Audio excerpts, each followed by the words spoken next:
안녕하십니까. 전세권 할 차례죠. 네. 잠깐만요.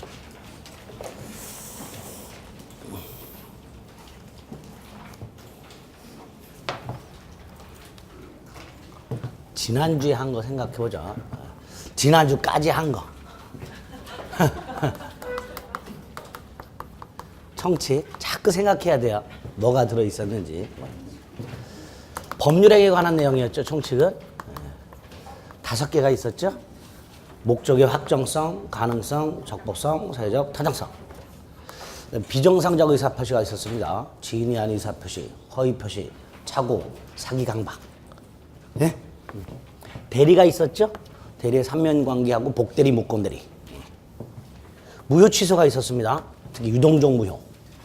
취소가 해서 취소 사유, 취소권자. 이런 것들을. 부관이라는 게 있었어요. 조건과 기한. 개념 잘 잡자 그랬어요. 두 번째, 이런 법률 행위. 예를 들어 계약 같은 거라 그랬습니다. 이런 법률 행위를 통해서 취득할 수 있는 권리 중에 대표적인 게 물권과 채권이 있고요. 물권이 우리 시험범위라 그랬어요. 총론과 강론이 있다고 그랬습니다. 총론은 물권 일반론과 물권 변동론. 이렇게 두 덩어리가 있다고 그랬어요. 물권 일반론에서는 물권의 의, 미 특징, 물권의 주체, 자연인 법인, 물권의 객체, 물건 중에서 일물일권주의 그 예외, 물권의 종류, 물권, 법정주의, 물권의 일반적 효력, 우선적 효력하고 물권적 청구권 뭐 이런 게 있었죠. 변동 웃지 마시고 기억 안 나도 돼요. 괜찮아. 제가 환기시켜 드리잖아. 그렇죠? 저런 게 있었구나. 그럼 되지 뭐. 허탈하죠. 복습까지 하고 왔는데 기억이 하나도 안 나니까. 원래 그런 거예요. 원래 그런 거예요. 기억이 나면 얼마나 좋겠습니까만은 4-5번 봐도 기억 안 납니다. 계속 봐야 돼요. 최대한 많이. 변동론, 변동의 뜻, 취득, 변경, 소멸, 변동의 모습, 법률 행위한 부동산 물권 변동, 법률 규정에 의한 부동산 물권 변동, 법률 행위한 동산 물권 변동, 법률 규정에 의한 동산 물권 변동 이런 게 있었고 원칙이 2개 있었어요. 공시원칙과 공신원칙. 그리고 구체적으로 부동산 물권 변동이 2개. 186조 법률 행위에 의한 경우 등기하라. 187조 법률 규정에 의한 경우 등기를 요하지 않는다. 그리고 2개가 공통적으로 요하는 등기와 관련된 거.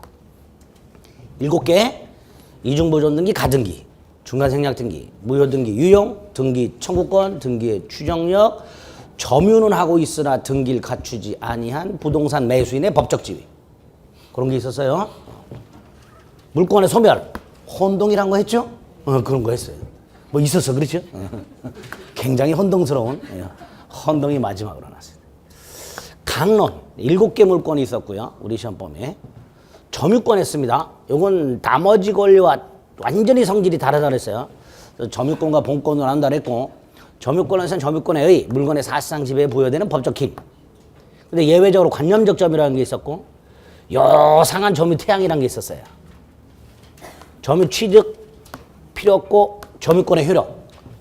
중에서 특히 2개. 점유자와 회복자와의 관계하고, 점유 보호 청구권. 뭐 이런 거 있었죠. 본권의 대표, 소유권. 소유권은 제한, 중에 상린관계, 중에 주의투지 토행권. 그런 게 있었고요. 소유권 취득권에서 법률 규정에 의한 취득, 중에 취득시효. 효력권에서 물권적 청권, 공동소유, 공유합의 총유. 3가지 개념 구별하자. 그랬습니다. 그리고 이 소유권을 제한하는 제한물권이 2개. 용익물권과 담보물권 이렇게 있었어요. 용익물권은 3개. 지상권, 지역권, 그리고 오늘 해야 될 전세권 이렇게 3가지. 그중에 지상권, 타인 토지의 건물, 공작물, 수목 따위를 소유하기에 그 토지를 사용, 수익하는 권리. 그랬어요. 취득, 법률 행위에 의한 경우와 법률 규정에 의한 경우. 특히 305조와 360조 뭐 법정상권 이상 야리꾸레한 게 있었어요. 그렇죠? 존속기간? 존속기간은 우리 민법에 2개, 최단 존속기간과 최장이 있는데 지상권에는 최단 30년, 15년, 5년보다 단축하지 못한다. 갱신, 존속기간하고 갱신. 갱신 세 가지 방법. 약정갱신, 법정갱신, 갱신의 간접적 강제수환. 세 가지가 있는데 지상권은 약정갱신 당연히 가능하고 법정갱신은 없고 갱신의 간접적 강제. 갱신 청구했는데 거절당했을 때 지상물 매수 청구. 요건 거절 못한다. 뭐 그랬었죠. 소멸 필요 없어. 특수지상권, 구분상권 하나 있었고 분묘기지권. 타인 토지에 분묘를 설치하고 소유하면서 제사소 봉사를 목적으로 그 분묘 기지 및 주위의 공지를 사용식할 수 있는 관습법적으로 인정되는 지상권 유사의 물건. 그렇죠. 세 가지 방법. 토지 소유자의 승낙을 받아 설치, 타인 토지에 무단 설치 후 20년경과 내 땅에 분묘를 설치하고 땅만 양도 어렸을 때 취득할 수 있다. 그런 것들이 관습상 법정 사건 안 한다 그랬어요. 지역권, 땅이 타인 토지로부터 편익을 제공받는 권리. 토지가 토지로부터 편익을 제공받는 권리. 제공받는 편익에는 아무런 제한이 없고 제공받는 땅을 유역지, 제공하는 땅을 승역지. 유역지는 일필토지 전부, 승역지는 일필토지 전부 또는 일부. 반드시 유역지와 승역지는 인접할 필요가 없다. 뭐 그랬죠. 그리고 성질이 있었어. 지역권은 유역지와 운명을 같이 하는 성질이 있다. 뭐 그런 것들이 대충 기억나면 좋고 안 나도 괜찮아요. 지난주에 이런 것들까지 했어요. 그렇죠? 전세권 하면 돼요. 용익물권 세계는요, 보통 3개에서 2문제 정도 나왔어요. 지금까지. 보통 지상권 한 문제, 전세권 한 문제 이렇게 나왔었어요. 지역권은 4년에 한 번씩 나오는데 최근에는 매년 나온다 그랬죠. 그래서 3문제가 각각 한 문제씩 나옵니다. 합해서 3문제 정도 나옵니다. 전세권도 한 문제 정도는 나옵니다. 기본적으로. 자, 이때 전세권은 먼저 여러분들이 염두에 두셔야 될 게 우리가 흔히 알고는 아파트나 주택 전세 이거하고 계속 헷갈립니다. 전세라는 명칭을 같이 쓰고 있어서 그래요. 그런데 이 아파트나 주택 전세는 그냥 관행적으로 붙인 명칭이지 실질적으로 민법에서 말하는 전세권은 아닙니다. 예를 들어 아파트나 주택을 전세를 들어가면서 월세 말고 우리가 흔히 하는 월세 말고 또 반전세도 말고 전세를 들어가면서 전세권 등기하는 경우는 거의 없죠. 그렇죠? 이 전세권 등기를 안 해요. 보통 하는 경우도 왕왕 있긴 있지만 안 한단 말이지. 이렇게 아파트나 주택을 전세를 하면서 전세를 들어가면서 전세권 등기를 하지 않았다면 이거는 대법원이 채권적 전세라고 부르고요. 이거 특수한 임대차 일종입니다. 그래서 지금부터 보게 되는 전세권과 완전히 다르다. 머릿속에 박으셔야 돼요. 완전히 다른데 내용이 거의 똑같아. 예. 내용이 거의 똑같아. 그래서 수험생들이 구별을 못해요. 합격하고도 구별을 못해. 합격하고도. 예. 지금 오늘부터 아예 머릿속에 완전히 다르다는 걸 머릿속에 박으셔야 돼요. 완전히 다르다. 예. 근데 아까도 말씀드린 내용이 한 80% 이상 똑같아가지고 구별을 잘 못해요. 근데 앞으로 구별하자. 어떻게든 구별하자. 머릿속에 염두에 두셔야 됩니다. 어떻게 다른지는 곳곳에서 구별이 됩니다. 곳곳에서. 어쨌든 이걸 만약에 전세권 등기하게 되면 이걸로 가는 거예요. 전세권 등기하게 되면. 네. 어쨌든 전세권과 우리가 알고 있는 흔히 알고 있는 아파트 전세나 주택 전세와는 구별하자. 머릿속에 그걸 일단 각인을 시키셔야 됩니다. 전세권의 뜻과 특징, 이 뜻과 특징을 명확하게 암기하셔야 이거하고도 구별이 돼요. 명확하게. 두 번째, 전세권의 취득이 나오겠지요. 물권 강론에 공통적인 목차가 있다 그랬어요. 의 특징, 취득, 효력, 소멸. 예? 의 특징, 취득이 나와. 취득은 2개가 있다 그랬어요. 방법이. 뭐하고 뭐? 취득 방법, 권리 취득 방법, 법률 행위와 법률 규정. 기본 뼈대. 법률 행위에 의한 취득과 법률 규정에 의한 취득. 점유권은 취득이 별로 중요하지 않다 그랬고요. 소유권은 법률 규정에 의한 취득 중요하다 그랬어요. 지상권도 법률 규정에 의한 취득이 중요합니다. 그런데 전세권은 법률 행위에 의한 취득이 중요합니다. 전세권은 법률 행위한 취득이. 세 번째로 존속기간 및 갱신이 나오고요. 네 번째로 전세권의 효력이 나옵니다. 다섯 번째로 전세권 소멸, 전세권 특유의 소멸을 사유하고요. 소멸의 효과가 나옵니다. 고맙게도 전세권은 특수전세권이라는 게 없어요. 아주 고맙죠? 이렇게 5개. 자, 먼저 뜻하고 특징을 생각해 봅니다. 전세권의 뜻을 설명할 때 어물어물 하시면 안 돼요. 이거하고 구별하시려면 정확하게 전세권의 뜻을 오늘부터 머릿속에 박으셔야 됩니다. 민법상 전세권은 첫째, 반드시 전세금을 지급하고 두 번째, 부동산이니까 토지 또는 건물이겠죠. 이 토지 또는 건물을 용도에 따라 사용시켜요.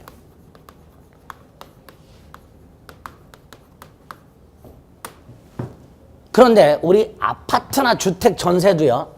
전세금 주지요? 그렇죠? 그 다음에 아파트나 주택은 용도가 뭐예요? 주거. 이게 아니고 주거. 이게 용도예요. 그러면 아침부터 아파트 주택을 전세를 들어가면서 전세금을 주고 그 아파트나 주택은 주거용 건물입니다. 그걸 용도에 따라 주거용으로 사용식하죠. 여기까지 똑같아요. 여기까지. 요거하고 요게 여기까지 똑같아. 그러니까 헷갈리는 거예요. 그러니까 똑같으니까. 근데 여기서 달라져요. 전세권자는 나중에 설정자, 토지나 건물 소유자를 말합니다. 자신의 토지나 건물의 전세권을 설정해 준 사람. 이 설정자가 전세금을 반환하지 않으면, 전세권이 소멸하면, 즉 존속기한이 만료가 되면 설정자는 전세금을 반환해야 되고 전세권자는 부동산을 반환해야 돼. 그런데 전세권자가 부동산을 반환함에도 불구하고 설정자가 전세금을 반환하지 않으면 전세권자는 목적물을 경매를 넣을 수 있는데 임의경매를 넣을 수 있어요. 임의경매. 이 경매 대가로부터 자신의 채권을 전세금을 우선 배당받을 수 있습니다. 이게 전세권의 뜻이에요. 그리고 마지막 거, 임의경매. 이 아파트나 주택 전세의 경우는요, 전세금을 돌려주지 않으면 정확하게는 보증금입니다. 임대인이 특수 임대차라고 그랬어요. 임대인이 전세금, 보증금을 반환하지 않으면 그 임차인은 아파트나 주택을 임의경매할 수가 없습니다. 보증금 반환 소송을 제기해서 승소 판결을 받아가지고 강제경매밖에 못합니다. 민사집행법에는 경매가 두 가지가 있어요. 강제경매하고 임의경매하고. 이 임의경매는 원래 정식 명칭이 담보권 실행경매입니다. 생각을 해보겠습니다. 경매라는 건 채권자가 돈을 못 받아서 채무자 재산을 법원을 통해서 팔아버리는 거죠. 자, 채권자가 돈을 못 받았어요. 법원에 갔어. 저 채권자인데요, 돈 못 받았는데요, 채무자 재산 좀 경매 넣어주세요. 그러면 법원이 얼른 경매를 넣어줄까요? 안 넣어줍니다. 왜? 이놈이 진짜 채권자인지 아닌지 어떻게 알아? 에? 채권자 주장만 갖고 차용증 갖고 왔어. 이게 가짜인지 진짜인지 어떻게 알아? 그래 안 그래요? 그러니까 법원은 네가 채권자라는 걸 증명해라. 받을 돈이 있다는 걸 증명해라. 변제기가 지났다는 걸 증명해라. 그 증명하는 서류를 가져오면, 공적 증서를 가져오면 경매를 넣어주겠다. 요 경매를 정당화시켜주는 공적 증서, 이거를 집행권원이라고 합니다. 예? 몰라도 돼요? 몰라도 돼. 이 집행권원이 있어야 경매를 개시하는 게 강제경매예요. 가장 대표적인 집행권원이 승소 확정 판결문입니다. 채권자가 채무자를 상대로 대여금 반환 청구 소송을 제기해서 승소 확정 판결을 받아서 그 판결 정본, 승소 확정 판결문 정본, 법원에서 떼는 거, 그게 가장 대표적인 집행권원입니다. 그러니까 일반 채권자들은 바로 경매를 넣을 수가 없고 채무자랑 상대로 소송 제기해서 승소 판결문을 받아가지고 경매를 넣을 수밖에 없어요. 그걸 강제경매를 합니다. 얘가 그래요. 보증금 안 돌려주면 임대인을 상대로 보증금 반환 청구 소송을 제기해서 승소 판결을 받아가지고 그 판결문을 집행권으로 해서 강제 백막밖에 못 넣어요. 반면에 저당권자라든가 이 전세권자는 이 부동산의 저당권자 또는 전세권자로 등기가 됩니다. 등기가 되면 그 등기의 효력 중에 우리 안 하고 넘어간 게 있어요. 추정력이라고. 안 하고 넘어갔죠? 저당권자나 전세권자로 등기가 돼 있으면 이 사람은 채권자다라고 인정을 해버려요. 이게 등기의 추정력 중에 하나입니다. 그러니까 얘가 저당권자나 전세권자로 등기돼 있고 등기부를 떼어서 법원에 제출하면 아, 이놈은 채권자구나 라고 인정을 해버려요. 그러니까 바로 경매를 개시해요. 그게 임의경매예요.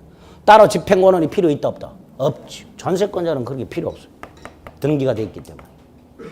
그래서 요놈과 요놈은 일단 여기에서 결정적인 차이가 있게 됩니다. 임의경매를 신청할 수 있냐? 없냐? 구별되지요? 구별해야 돼요. 구별해요. 그래서 전세권의 뜻을 이렇게 세 가지 개념 요소가 있다는 걸 명확하게 머릿속에 넣으셔야 돼. 자, 그럼 특징을 보겠습니다. 일단 전세권은요, 반드시 전세금을 지급해야 돼. 반드시. 왜? 조문에서 그렇게 해놨어. 전세금을 지급하고 이렇게. 부동산을 용도에 따라 사용 수익하고 이렇게. 반드시 전세금을 지급해야 돼. 우리 교재도 보면 198페이지 맨 위에 303조가 있죠? 이렇게 해놨어. 전세금을 꼭 지급하라고. 따라서 전세금 불지급 특약이 있으면 그 특약은 무효입니다. 무효. 반드시 지급해야 돼. 그런데 이거는요, 반드시 지급해야 돼요? 에? 월세도 있고 반전세도 있잖아요. 주택 임대차 하면서 꼭 전세금을 지급하라 이런 거 있어요 없어요? 없어요. 임대차는 차입만 지급하면 돼. 여기서 차이야. 반드시 이건 전세금을 지급해야 돼요. 두 번째, 객체가 부동산이죠. 토지 또는 건물입니다. 농경지는 제외됩니다. 뭐는 제외? 이 농경지는 흔히 농지라고 하고요. 농지법이 따로 있어요. 그래서 지난주에 지상권의 경우에도 경작 목적의 지상권 된다 안 된다? 경작 목적 지상권 된다 안 된다? 아니, 지상권이 남의 땅에 건물, 공작물, 수목 소유 목적이잖아요. 경작 목적 안 된다니까. 안 된다니까. 경작 목적. 그러니까 남의 땅 경작 안 돼요. 원래 농지법을 만들어서 작용을 원칙으로 합니다. 뭘 원칙으로 한다고요? 봉건적 소작제도 철폐를 위해서 농지는 작용을 원칙으로 합니다. 다만 특별하게 농지법을 만들어서 그 농지법의 요건을 갖췄을 때 예외적으로 위탁경이나 농지 임대차가 아주 제한적으로 가능하도록만 해놨어요. 그러니까 민법상 지상권, 민법상 전세권, 농지에는 설정할 수가 없는 게 원칙. 농경진 제외. 전세권 아예 농경진 제외시켜버려요. 그다음에 용도에 따라 사용식을 합니다. 만약에 용도에 따라 사용식을 하지 않으면, 예를 들어 임야 전세권이면 임야의 용도가 뭐예요? 나무 기르는 거죠. 신림이죠. 근데 그 임야의 전세권을 취득한 놈이 펜션을 지어. 그럼 용도에 따라 사용식하는 게 아니죠. 그럼 의무를 위반하는 거예요. 그래서 설정자는 전세권 소멸을 청구할 수 있도록 되어 있습니다. 전세권자가 부동산을 용도에 따라 사용식하지 않는 경우 전세권 설정자는 전세권 소멸을 청구할 수 있습니다. 일방적으로 소멸시켜주세요라고 청구하는 게 아니라 소멸을 청구하면 소멸합니다. 이게 전세권 특유의 소멸 사유 중에 하나입니다. 의 속에 이렇게 다 들어있어요. 어쨌든 용도에 따라 사용식을 해야 됩니다. 용익물권이죠. 용익물권입니다. 그 다음에 나중에 전세금을 못 돌려받으면 임의경매를 넣어서 그 경매 대가로부터 우선 변제를 받죠. 자신의 채권을 목적물 경매 대가로부터 우선 변제 받는 권리가 담보물권이에요. 뒤에서 담보물권 볼 겁니다. 그러면 결국 전세권은 용익물권의 성격과 담보물권 성격을 모두 가지고 있죠. 아주 독특한 전 세계에 유일하게 대한민국에만 있는 권리입니다. 이게 전세권의 의미 특징이 됩니다. 네? 네. 머릿속에 넣으세요. 새로운 걸 생각한다라고 머릿속에 넣으시면 됩니다. 이게 전세권의 의미 특징이라고 생각하시면 됩니다. 두 번째, 전세권의 취득. 법률 행위에 의한 취득과 법률 규정에 의한 취득 두 가지인데요. 법률 행위에 의한 취득은 부동산 소유자와 전세권을 취득하고자 하는 자가 전세권 설정 계약을 하고 법률 행위이고 부동산 물권이니까 186조가 적용됩니다. 뭐 해야 돼요? 등기. 전세권 등기해야 돼요. 하나 더 꼭 해야 되는 게 있어요. 뭘까요?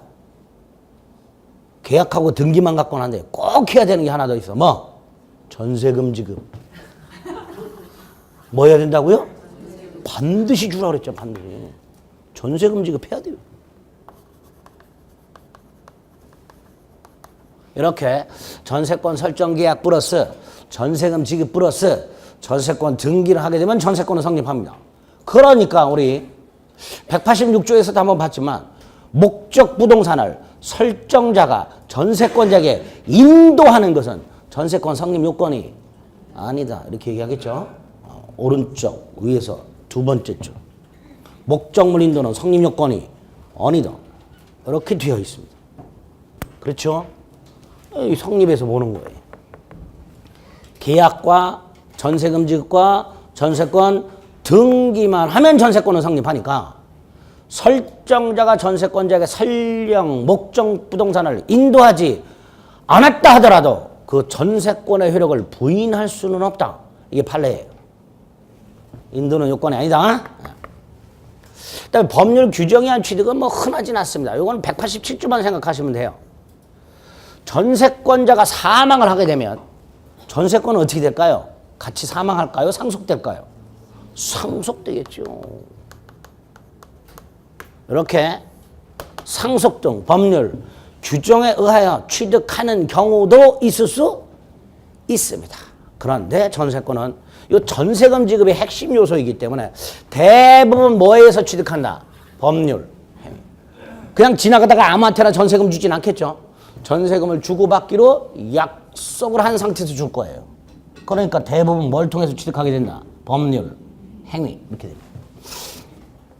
법률에 의한 취득 기억하시고요. 그 다음에 존속기한 및 갱신 봅니다. 우리 지난주 지상권에서 봤죠? 전세권은 어떻게 되어 있는가를 확인하셔야 돼요. 불행하게도 조문을 외우셔야 돼요. 312조가 313조하고 312조는 1항, 2항, 3항, 4항이 있습니다. 먼저 312조 1항에서는 이렇게 되어 있습니다. 전세권 존속기한을 약정하는 경우에 10년을 넘지 못한다. 몇 년 넘지 못한다? 최단 10년이에요? 최장 10년이에요? 최장 10년. 최장 10년. 10년을 넘으면 단축합니다. 10년 넘지 못한다. 10년을 넘으면 단축합니다. 최장입니다. 최장. 만약에 전세권 계약을 하면서 존속기한을 15년을 했다. 그 계약이 무효가 되는 것은 아니고 기간을 10년으로 단축합니다. 기간 제한이죠. 이렇게 되어 있습니다. 최장 10년. 근데 이 항에 보면 건물 전세권만은 1년 미만으로 정했을 때 1년으로 본다 이렇게 되어 있어요. 그러니까 건물 전세권만은 몇 년이 보장돼요? 1년이 보장됩니다. 1년. 그러면 아파트나 주택을 전세권을 만약에 설정했다면 최단 기한이 몇 년이에요? 1년입니다. 그런데 그냥 아파트 임대차, 주택 임대차는 최단 기간이 2년입니다. 다르죠? 달라요. 이렇게 설명 들었는데도 주거용 건물의 전세권은 최단 기한이 1년이라고 하면 또 저를 찾아오세요. 아파트 같은 거 전세하면 2년이던데요? 이거라 그랬어요. 그거는 이거 제발 민법상 전세권 중에 건물 전세권은 최단 기간이 몇 년? 1년. 조문도 조금 달라요. 주택 전세, 우리가 흔히 하는 건 주택 임대차는 존속 기간에 대해서 기간을 정하지 않거나 2년 미만으로 정했을 때 2년으로 본다. 이렇게 돼 있어요. 즉 기간을 정하지 않아도 2년으로 봐요. 그런데 요 놈은 그냥 1년 미만으로 정한 경우만 1년으로 봅니다. 만약에 건물 전세권을 계약하면서 기간을 정하지 않았다. 1년으로 본다면 큰일 납니다. 예? 딱 다시 한번 보세요. 조문. 우리 199페이지 위에 박스 2항. 건물에 대한 전세권 존속기한을 정하지 아니한 경우가 있어요? 없어요? 없어요. 그냥 1년 미만으로 정한 때는 1년으로 본다라고만 되어 있습니다. 그렇죠? 그래서 만약에 토지 전세권이든 건물 전세권이든 기간을 정하지 않으면 어떻게 될까? 기간의 약정이 없는 전세권입니다. 그냥 기간을 정하지 않으면 기간의 정함이 없는 전세권이에요. 그래서 313조에서는 각 당사자는 언제든지 전세권 소멸을 통고할 수 있고 전세권 소멸을 통고할 수 있고 이 통고를 상대방이 받은 날로부터 6월이 경과하면 전세권을 소멸한다 라고 되어 있습니다. 이것도 주택 임대차하고 완전히 다른 내용이에요. 이거하고 완전히 다른 내용이에요. 존속기간이. 그래서 이 아파트나 주택 전세, 전세권 등기하지 아니한 아파트나 주택 전세와 이 존속기간에서 또 어질어질한 차이가 나요. 존속기간에서. 예? 이거는 기간을 정하지 않거나 2년 미만으로 정한 때는 2년으로 본다 이렇게 돼 있어요. 근데 이거는 건물 전세권만은 1년 미만으로 줬을 때 1년으로 보고 기간을 정하지 않으면 언제든지 소멸 통고 이렇게 합니다. 313조에. 이때 각 당사자는 설정자 및 전세권자를 말합니다. 설정자도 소멸 통고할 수 있고 전세권자도 소멸 통고할 수 있습니다. 그리고 누가 통고하든 상대방이 통고를 받은 날로부터 6개월이 경과하면 전세권은 소멸하도록 되어 있습니다. 이렇게 전세권의 존속기간인 312조 1항 2항과 기간을 정하지 않았을 때 313조 연결해서 머릿속에 넣으셔야 돼요. 그 다음에 존속기한이 끝나게 되면 갱신의 문제가 생긴다고 그랬고요. 갱신은 세 가지 방법이 있다고 그랬습니다. 약정갱신, 법정갱신, 갱신의 간접적 강제. 고맙게도 전세권에는 요 갱신의 간접적 강제는 없고요. 약정갱신과 법정갱신만 있습니다. 두 번째, 약정갱신은 당사자가 합의로 갱신하는 거니까 굳이 조문을 두지 않아도 돼요. 근데 전세권은 조문이 있어요. 이유는 약정갱신하는 경우에도 몇 년 넘지 못한다? 10년 넘지 못한다. 이걸 규정하지 않으면 처음에 계약을 할 때는 10년 넘지 않도록 하는데 갱신할 때는 20년, 30년 이렇게 정하는 경우가 생겨버려요. 그래서 전세권은 굳이 두지 않아도 될 약정갱신 조문을 두고 있는데 이 약정갱신은 약정으로 갱신할 수 있다. 이건 당연한 거고 플러스 이거 넘지 못한다. 이걸 정하기 위해서 310조 3항에서 약정갱신을 따로 규정하고 있습니다. 마지막으로 법정갱신이 있는데요. 312조 4항. 요것도 건물전세권에만 인정됩니다. 어디에만? 건물전세권에만. 그래서 전세권에는 토지전세권과 건물전세권 중에서 건물전세권에만 적용되는 것 두 개. 최단 1년과 법정갱신이에요. 이 두 개는 뭐에만 적용된다고요? 건물전세권에만. 다시 한번 그 조문 박스를 봅니다. 312조 2항 건물로 시작하죠. 4항 건물로 시작하죠.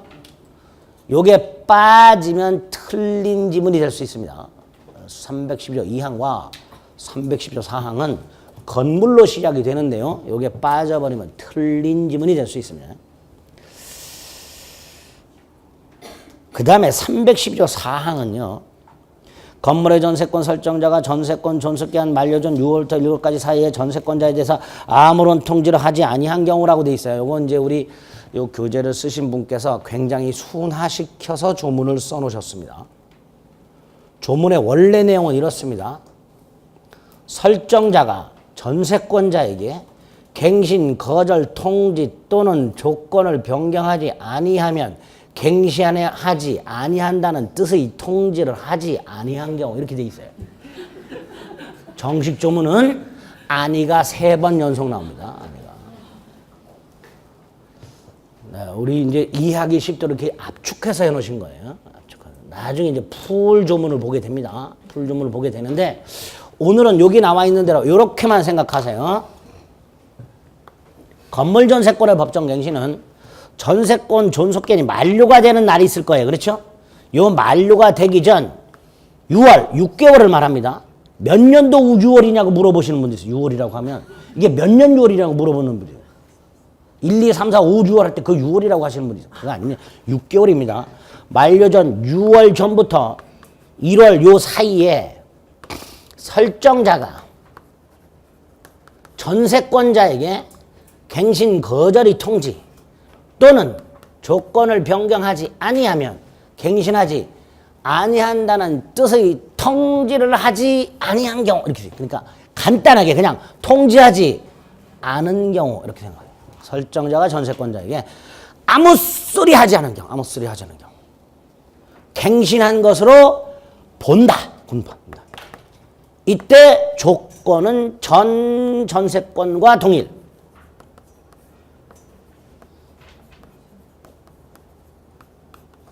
조건은 전 전세권과 동일. 하되 기간은 정함이 없어. 조건은 전 전세권과 동일한데 다른 건 다 똑같은데 기간만 정함이 없어. 기간만 정함이 없으니까 어떻게 될까요, 이거? 다시 313조로 가겠지요. 그래서 뭐 할 수 있다? 언제든지 소멸 통고할 수 있다. 연결시켜야 돼. 그래서 312조 사항 밑에다가 313조 빡 박으세요. 마지막에 가면 이 경우 전세권 존속기한은 정함이 없는 것으로 본다라고 돼 있죠? 예?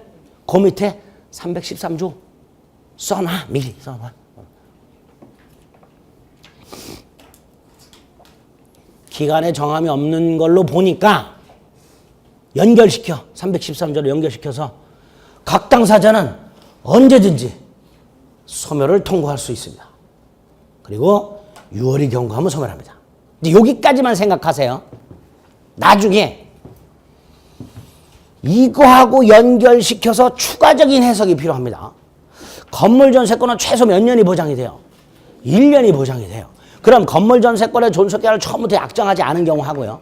건물 전세권이 법정갱신된 경우 기간에 정함이 없는 걸로 가니까 언제든지 소멸을 통고할 수 있고 얼마가 지나면 소멸해요? 6월이 지나면, 6개월이 지나면. 근데 몇 년이 보장이 돼요? 1년이 보장이 돼요. 그러니까 결합시키면 이렇게 되겠죠. 건물 전세권의 존속기한을 약정하지 아니한 경우 또는 건물 전세권이 법정 갱신된 경우라 하더라도 각 당사자는 언제든지 소멸을 통해서 소멸시킬 수는 있으나 1년 내에는 소멸시킬 수 없다. 이렇게 해석을 하게 됩니다. 예? 그 나중에 혹시 물어보는 분이 있어가지고 1년 보장되는데 왜 6개월 만에 소멸시키냐고 또 따지는 분이 있을 것 같아서 제가 미리 말씀드린 거예요. 어려워요. 그거는 지금 생각하기가. 그러니까 그건 지금 생각하지 말고 조문만 일단 312조하고 313조 조문만 머릿속에 박으세요. 아시겠죠? 예? 그걸 뭐 연결시켜서 응용했고 막 해석할 생각하지 말고 조문이라도 열심히 외워두시면 됩니다. 이게 전세권의 존속기한 및 갱신에 관한 내용입니다. 처절하게 외워주셔야 돼요. 처음부터. 그래야 안 헷갈려요. 처음부터. 네 번째 효력은 다음번에 자세히 볼 거예요. 다음번에 자세히 볼 건데 기본적인 뼈대만. 일단 전세권은 가장 기본적인 효력이 타인 부동산을 용도에 따라 사용수익하는 거예요. 그렇죠? 두 번째가 전세금에 대해서 우선 변제를 받을 수 있는 거예요. 그게 전세권의 기본적인 효력이 됩니다. 그 다음에 물권이에요. 침해되면 뭐가 인정돼요? 물권적 청구권이 인정됩니다. 네 번째, 내가 토지 전세권자인데 경계선에서 옆 토지 소유자하고 충돌이 일어났어. 뭐가 적용될까요? 상린관계가 적용됩니다. 이게 기본적인 효력이에요. 거기에다가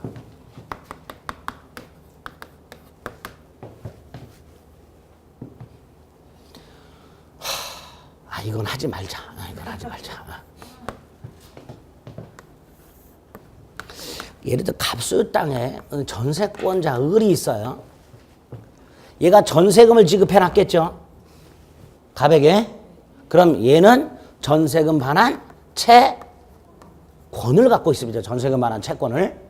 근데 이 상황에서 얘가 돈이 필요하면 첫째, 이거 양도할 수 있습니다. 전세권 뭐 할 수 있다고요? 양도. 근데 전세권만 양도해서는 절대로 안 됩니다. 요것도 같이 양도해야 돼요. 일단 전세권 양도할 수 있대. 전세금 반환 채권을 함께 양도하게 됩니다. 이유는 나중에 밝혀집니다. 두 번째, 팔아먹지는 않더라도요. 요거를 담보로 돈을 빌리고 저당권 설정할 수 있습니다. 전세권을 담보로 저당권을 설정할 수 있습니다. 세 번째, 이 부동산을 얘는 전세권자는 설정자 동의 없이도 타인에게 차임을 받고 임대할 수 있고요. 전전세라는 것도 할 수 있습니다. 전전세란 말 들어보셨죠? 그거 아니에요? 그거 아니에요. 그거 아닙니다. 이것도. 제가 굳이 한자로 쓴 이유가 있어요. 요거하고 헷갈리면 안 돼요. 요것도 전전세권이에요. 요것도 전전세권입니다. 한글로 나옵니다. 시험에. 네? 앞전자인지 구를 전자인지 구별 안 하고 나와요. 시험에. 그러니까 앞뒤 문맥을 통해서 앞전자인지 구를 전자인지도 구별하셔야 돼요. 전세권의 효력에서 나중에 요거를 정리하시죠. 요게 제일 까다로워요. 전세권의 양도, 담보 제공, 목적물, 임대 또는 전전세. 네 가지를 전세권의 효력에서 정리하셔야 돼요. 이거 304조, 305조.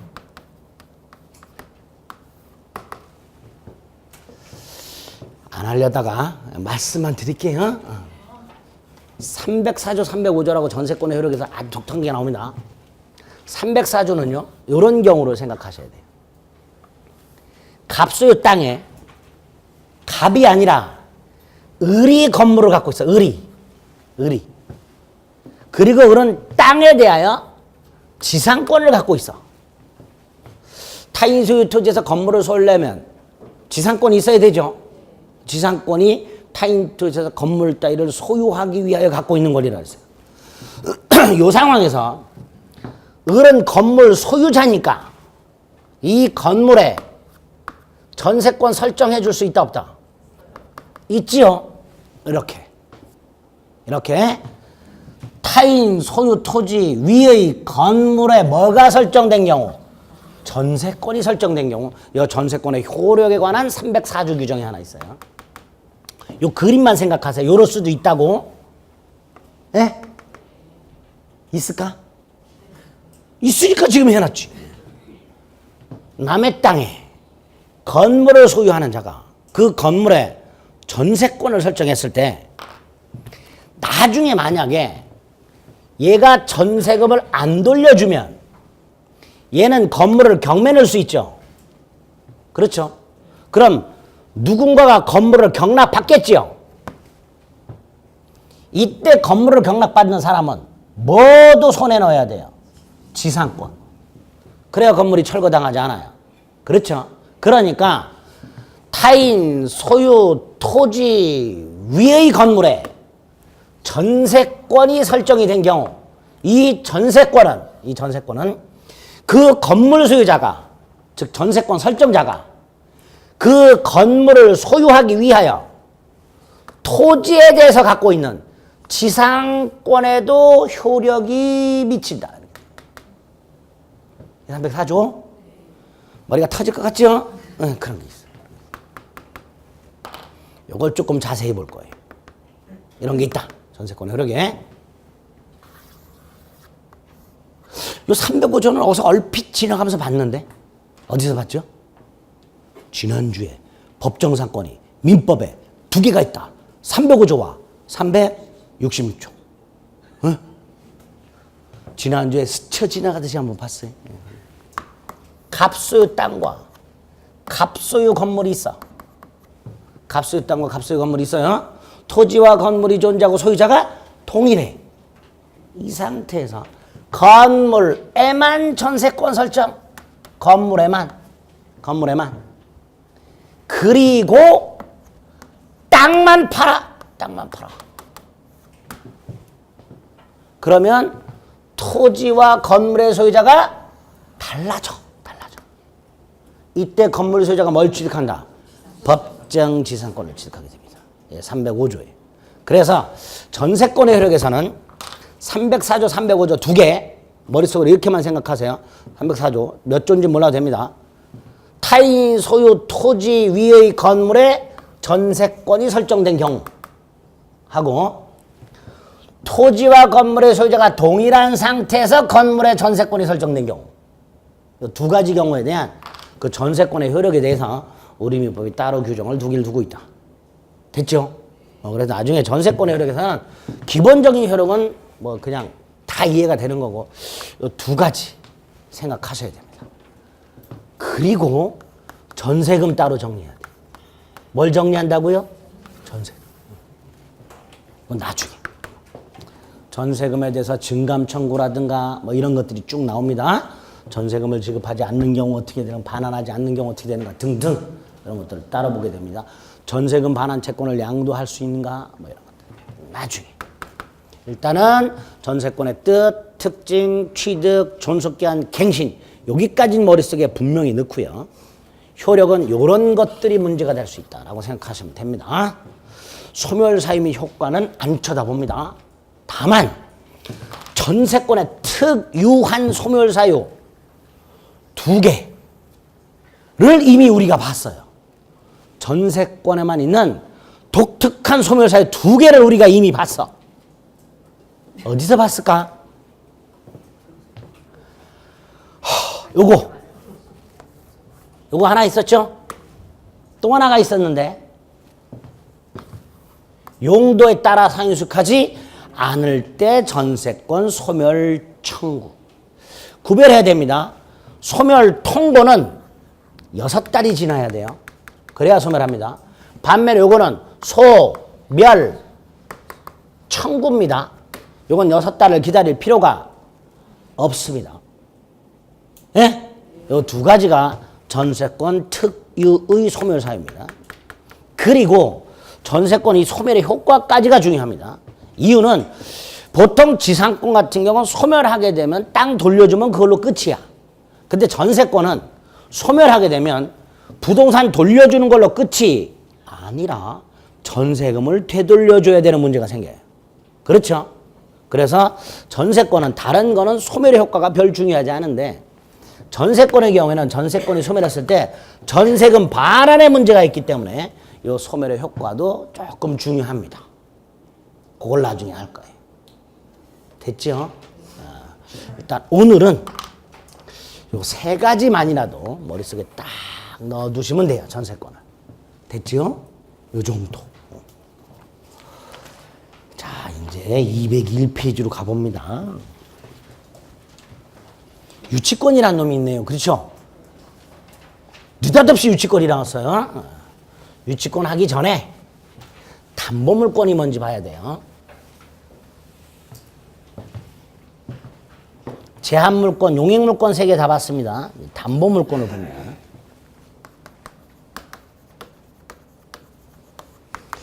먼저 담보의 뜻을 생각해 봅니다. 담보라는 것은 채권의 우선 변제를 법적으로 확보하는 수단을 담보로 합니다. 채권의 우선 변제를 법적으로 확보하는 수단을 담보라고 얘기합니다. 왜 필요한지 생각해 봅니다. 을이 갑에게 1월 10일 날 100만 원을 빌려줬고요. 병이 갑에게 2월 10일 날 1,000만 원을 빌려줬어요. 그런데 둘 다 변제기가 3월 10일이에요. 3월 10일이 됐습니다. 을하고 병 중에서 누가 먼저 받을 권리가 있을까요? 돈을. 을하고 병 중에서. 예? 누가 먼저, 갑은 누구한테 먼저 갚아야 될까요? 그런 거 없어요. 갑 마음입니다. 이유는 채권자는 평등합니다.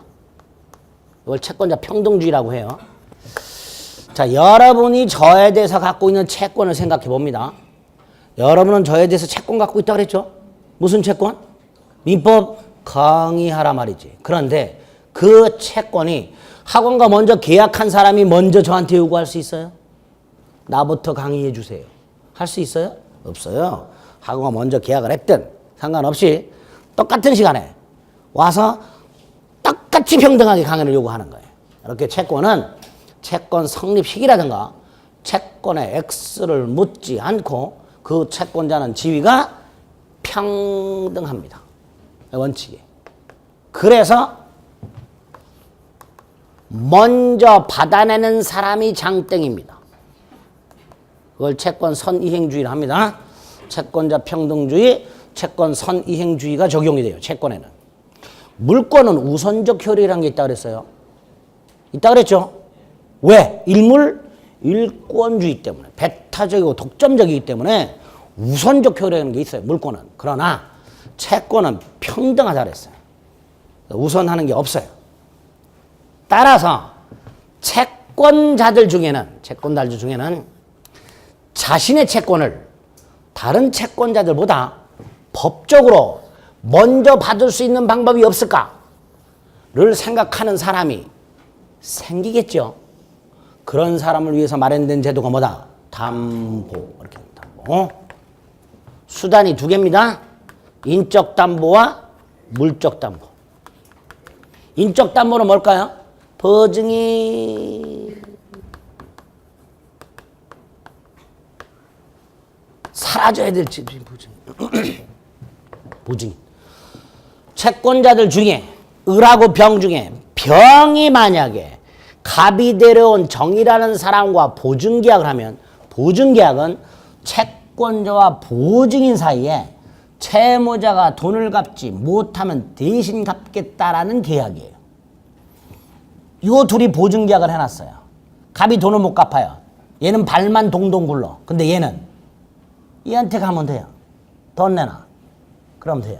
그럼 적어도 얘보다는 보증인으로부터 먼저 받을 수 있겠죠. 이걸 인적 담보로 합니다. 보증인 제도가 있어요. 물적 담보. 갑이 을한테는 그냥 신용으로 100만 원을 빌렸는데 병은 액수가 크니까 담보를 요구합니다. 그래서 갑이 101호 아파트를 담보로 제공을 해. 병한테만.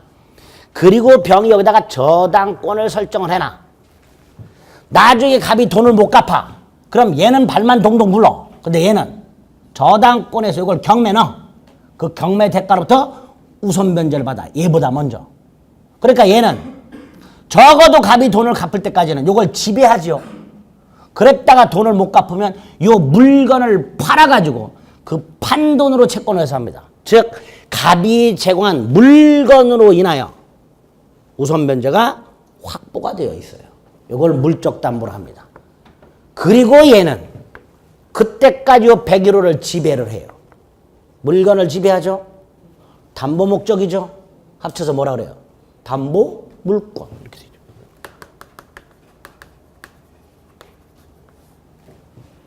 이 담보 물권이 두 가지가 있습니다. 전형 담보 물권이라는 게 있고요. 비전형 담보 물권이라는 게 있어요. 전형 담보 물권은 민법에 있고요. 민법에. 방법이 요거는 자신의 채권을 어떻게 회수하느냐에 따른 구별입니다. 자신의 채권을. 전형 담보 물권은 돈을 갚지 못하면 담보 물권자가 목적물을 경매법원을 통해서 경매를 통하여 자신의 채권을 회수합니다.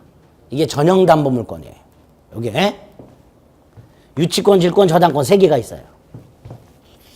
반면에 비전형 담보 물건은 우리 물권법 총론 시간에 돼지 100마리 기억나세요? 돼지 100마리를 담보로 정하고 돈을 빌린 사람은 무슨 약속을 한다 그랬죠? 돈을 못 갚으면 돼지 100마리 소유권을 넘겨주기로. 그러면 돼지 100마리를 담보로, 돼지 물건입니다. 그 돼지 100마리의 담보 물건을 갖고 있어요. 이 사람은 나중에 채무자가 돈을 갚지 않으면 돼지 100마리를 경매 넣는 게 아니라 돼지 100마리에 뭐를 가져가 버려요? 소유권을 가져가 버려요. 그래서 그 돼지의 소유권을 취득함으로써 자신 채권을 다른 사람보다 우선해서 회수하게 됩니다.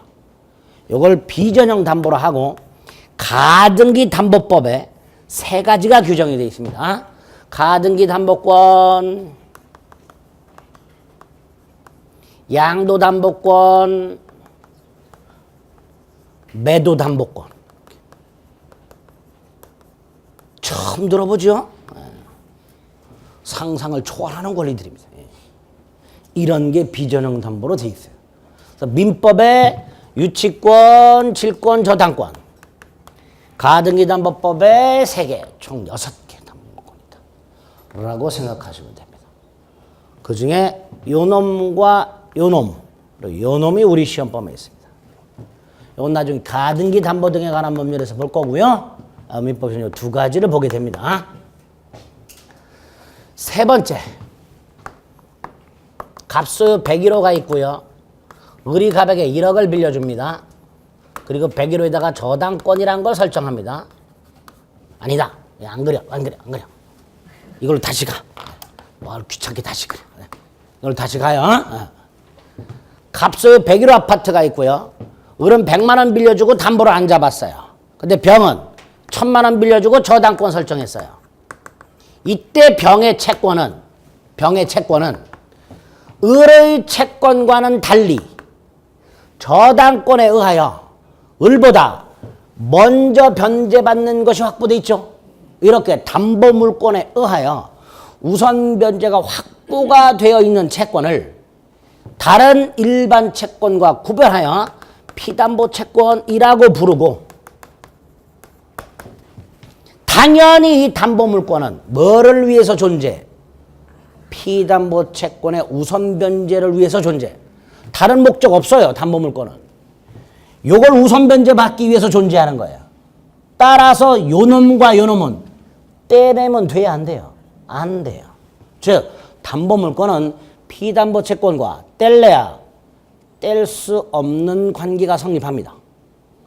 담보물권인 것 자체가, 존재 이유 자체가 피담보 채권의 우선 변제를 받기 위해서 존재하기 때문에 요 피담보 채권과 담보물권은 뗄래야 뗄 수 없는 관계가 성립하게 되고, 그거를 담보물권이 공통적으로 가지고 있는 성질 해서 통유성 이렇게 불러요.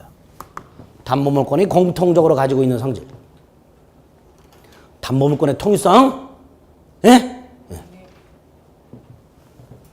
또 나중에 통유성이 뭐예요? 그러면 뭐지? 공통적으로 가지고 있는 성질. 줄여서 통유성. 4가지가 있어요. 부종성, 수반성, 불가분성, 물상대위성. 먼저 불가분성은 채권이 존재해야 담보물권도 존재하는 성질. 이게 부종성이에요. 채권이 있어야 담보물권도 성립. 따라서 채권이 소멸하면 뭐도 소멸, 담보물권도 소멸. 이게 부종성이에요.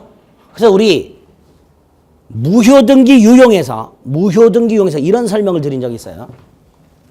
갑이 병에게 1000만 원을 갚으면 병의 채권은 소멸하고 병의 저당권도 말소 등기하지 않고도 소멸한다.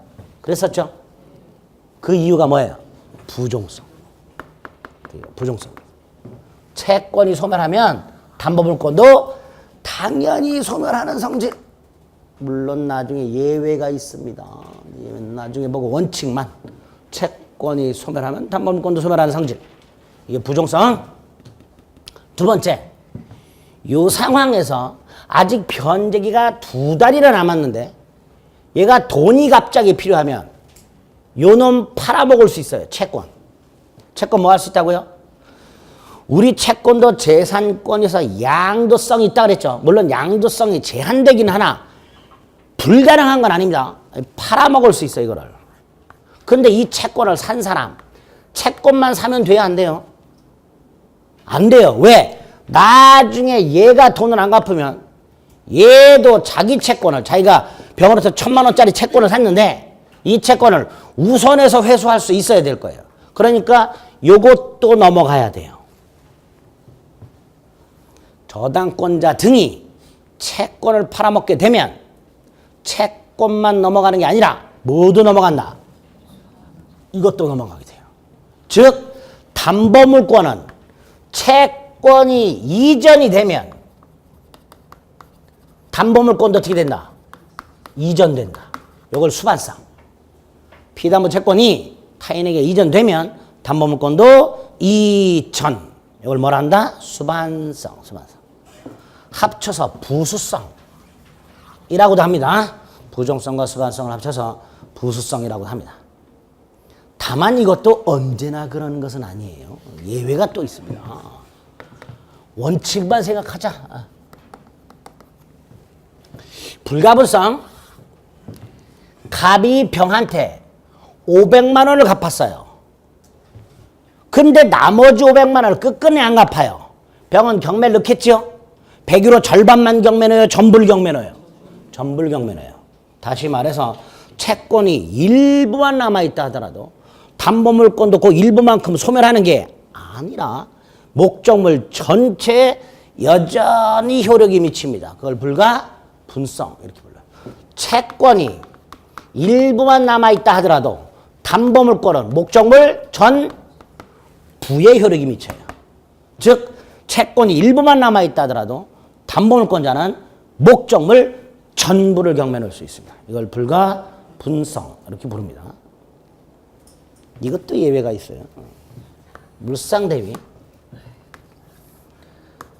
갑수 땅에 저당권자 을이 있었고 1억을 빌려줬고 나중에 갑이 돈을 갚지 못하면 이 목적물을 경매 넣어서 채권을 우선 회수할 생각을 하고 있었는데 느닷없이 땅이 수용이 돼. 그럼 저당권은 소멸합니다. 그럼 얘는 일반 채권자가 돼요. 그럼 얘가 받게 되는 보상금에 대해서 갑의 다른 채권자들하고 평등하게 받아야 돼. 그럼 저당권자는 뚜껑 확 열리겠죠? 열릴 거예요. 그래서 우리 민법은 저당권 같은 담보 물권의 목적물이 멸실, 훼손, 공용징수가 되고 그 가치 변형물이 남는 경우. 가치 변형물은 뭐 어렵게 생각하시지 마세요. 호랑이는 죽어서 뭘 남겨? 가죽. 그게 가치 변형물이에요. 네? 땅은 수용이 되고 뭘 남겨? 보상금. 건물은 화재로 무너져 내리고 뭘 남겨? 보험금. 이게 가치 변형물이에요. 이렇게 저당권은 원래 소멸해야 되지만 소멸하지 않고 그 가치 변형 물 위에 대신 자리를 잡아 물상대위라고 합니다. 즉 땅에 대해서 갖고 있던 저당권이 객체가 뭘로 바뀌어버린다? 보상금으로 바뀌어버려요. 그래서 이 보상금으로부터 다른 일반 채권자보다 자신의 채권을 우선해서 회수할 수 있습니다. 그런 성질을 뭐라 한다? 물상대위. 4가지. 담보물권의 통일성. 이런 게 있다. 됐죠? 요걸 기초로 하여 유치권 저당권을 보면 돼요. 유치권은 좀 쉬었다가. 네.